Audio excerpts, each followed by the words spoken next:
¿Tú cómo abordas para crecer el negocio la llegada a nuevos clientes? ¿Hacéis marketing, hacéis más fuerza comercial, crecéis simplemente en orgánico? ¿Cómo lo planteas? Pues al principio, como te digo, era yo el único comercial.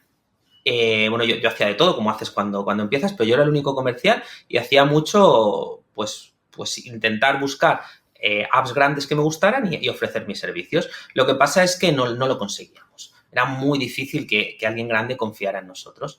Entonces, acabamos descubriendo como nuestro nicho, que era otras empresas mucho más grandes que sí que tienen esos clientes, pero que no tienen suficientes programadores. Entonces acabamos convirtiéndonos un poquito en marca blanca de muchos de los grandes. O sea, la típica consultora de 5.000 empleados que ha vendido un proyectazo gigante a otra superempresa, pero que luego no tiene suficientes programadores, y ahí sí que conseguíamos llegar. Nos contrataba a nosotros para hacer partes de eso.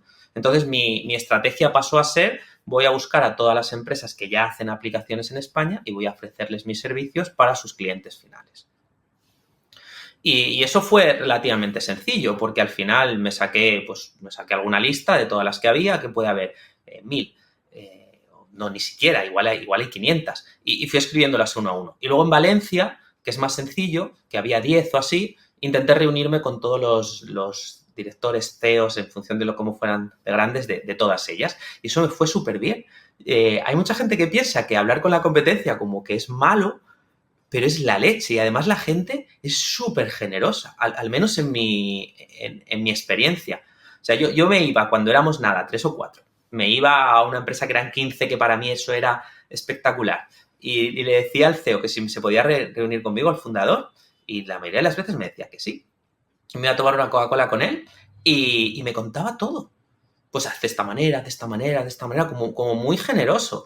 Y luego nos hemos hecho mucho más grandes que algunas de esas empresas, y yo también intento, ahora cuando me viene alguien, como intentar contarle, porque al final lo que cuentas, o sea, hay mercado para todos, y luego surgen muchas colaboraciones.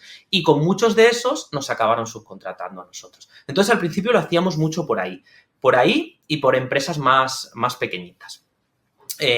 Luego también pasó que cuando llevábamos como un par de años, y éramos pues igual 15 personas o así, yo venía de una época mala, de toda esa época en la que no habían ido las cosas bien, y la empresa estaba creciendo, pero a un ritmo no súper rápido, pero bueno, sí, o sea, pasamos en 2 años a ser unos 15. Y yo siempre había querido viajar por el mundo como de nómada digital, y esto fue como en 2018, antes de la pandemia. Y yo tenía muchas ganas de irme a Asia a trabajar con una mochila. Entonces se lo dije a mi socio en el momento en el que las cosas iban bien, porque era cuando me lo podía permitir, porque si iban mal no hubiera podido. Y me dijo que es que sí, que lo organizáramos. Entonces empiezo a contar en LinkedIn que me voy a ir a Tailandia durante 4 meses a dirigir desde allí la empresa. Y eso fue un boom, pero un boom. Empezaron a añadirme gente, a añadirme contactos, a comentar gente lo que hacía.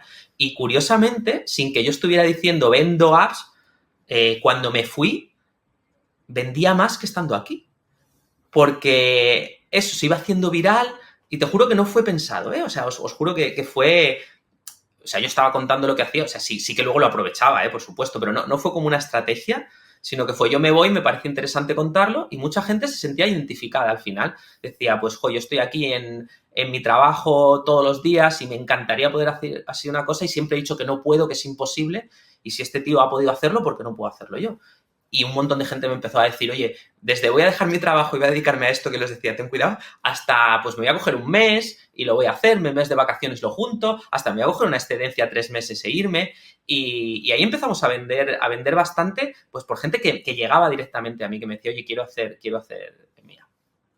Y luego poco a poco nos fuimos dando cuenta de que los proyectos one shot eran más difíciles, e intentamos llegar a más grande, pero nos costaba mucho. El cambio sustancial fue cuando nos compraron. Cuando nos compramos, ahora, aunque éramos unos 20, llegamos a una empresa mucho más grande, y en un año nos duplicamos prácticamente, porque pasamos a tener acceso a clientes muchísimo más grandes, que ya eran clientes de la Averis, nuestra empresa matriz.